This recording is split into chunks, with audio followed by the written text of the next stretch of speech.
What if winning felt exactly like losing?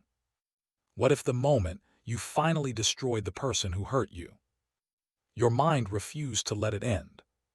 This is not about revenge. This is about what revenge does to the one who cannot stop wanting it. And once you hear this, you will never be able to look at your own anger the same way again. There's a truth buried inside every revenge story that nobody talks about. Not the satisfaction, not the justice, not the closure everyone promised you would feel.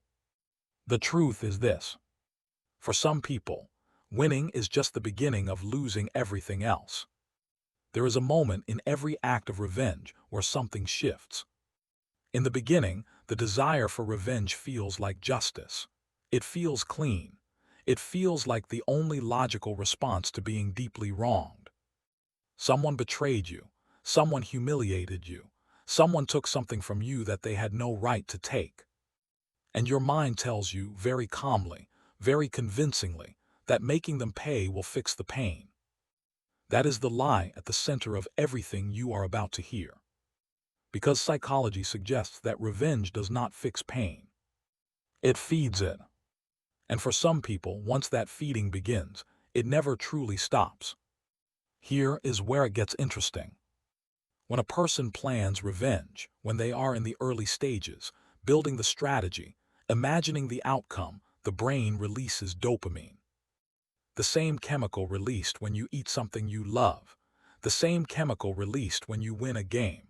The same chemical released when you fall in love. Dopamine does not know the difference between healthy pleasure and destructive obsession. It only knows reward. And the mind that is planning revenge is being flooded with it. Psychology suggests this is why revenge fantasies feel so good even before anything actually happens. The brain is already celebrating. The brain is already rewarding you for a win that has not happened yet. But here is what nobody tells you. Once the dopamine starts flowing, the mind begins to crave the next hit. Not the resolution, not the justice, not the closure. The next hit. Think about someone you know, or maybe someone you have seen, who could not let go of a grudge long after it made any rational sense. Maybe it was someone who kept bringing up an old argument years after it was over. Maybe it was who spent more energy making a former colleague look bad than actually doing their own job. Maybe it was someone who went through a painful divorce and spent years, dedicated not to rebuilding their own life, but to making sure their ex could not rebuild theirs. From the outside, these people look irrational. They look obsessed. They look like they are only hurting themselves. And they are. But they cannot see it, because inside their mind, something much more powerful than logic is running the show. Research has shown that the human brain processes social pain, rejection, betrayal, humiliation, in the same regions it processes physical pain. Being cheated on activates the same neural pathways as breaking a bone. Being publicly humiliated activates the same alarm systems as being physically attacked. The mind does not distinguish between emotional wounds and physical ones. And just like the body develops a trauma response after physical injury, the mind develops its own kind of scar tissue after deep social betrayal. For most people, this scar tissue eventually heals. But for some, the wound never closes. And those are the people who become addicted to revenge. Not because they are weak, not because they are broken beyond repair, but because their nervous system got stuck in a loop that keeps telling them the danger is still present, the threat is still real, and the only way to feel safe is to keep fighting, even after the war is already over. But this is only the beginning. Because revenge addiction does not stay contained to one person or one situation. In many cases, psychology suggests that once the pattern is established, once the brain has learned that plotting against someone feels like relief, it begins to apply that pattern everywhere. The person who spent 2 years dismantling an ex-partner's reputation begins to notice new enemies. A friend who said something slightly wrong becomes a target. A who got a promotion they felt they deserved becomes the next object of quiet obsession. The brain is no longer reacting to real threats. It is manufacturing them. Because without a target, the dopamine stops. The sense of purpose disappears. The elaborate inner world built around the revenge, the planning, the imagining, the executing, suddenly has nothing to feed on. And that emptiness feels unbearable. So the mind does what it was trained to do. It finds a new enemy. Have you ever noticed how some of the angriest people online always seem to have a new target?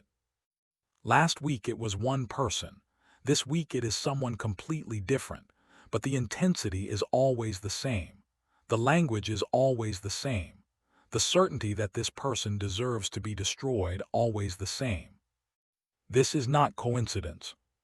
This is a pattern, a psychological signature of a mind that has become dependent on conflict the way other minds become dependent on substances. The target changes. The addiction stays. Here is where it gets darker. Many people who fall into revenge addiction never recognize it as addiction at all. They experience it as righteous anger. They experience it as accountability.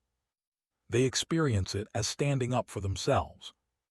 And sometimes, in the very beginning, that is exactly what it was.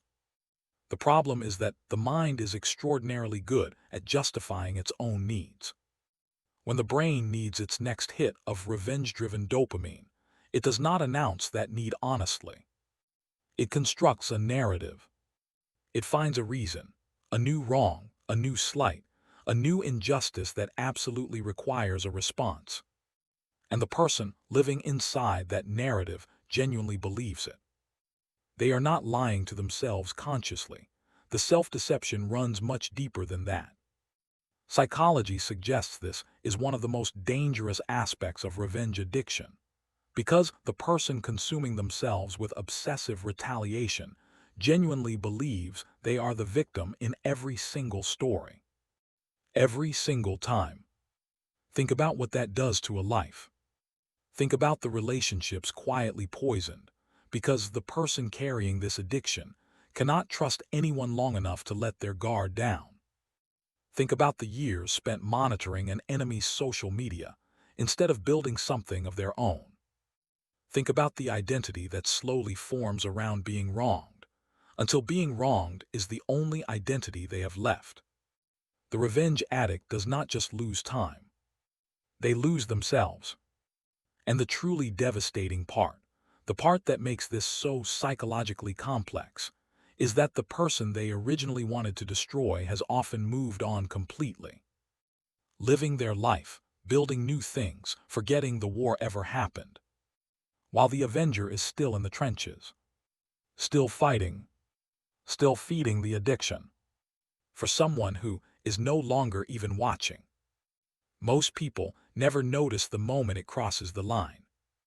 There is no alarm, no obvious signal, no single day where someone wakes up and thinks, today is the day I become addicted to my own anger.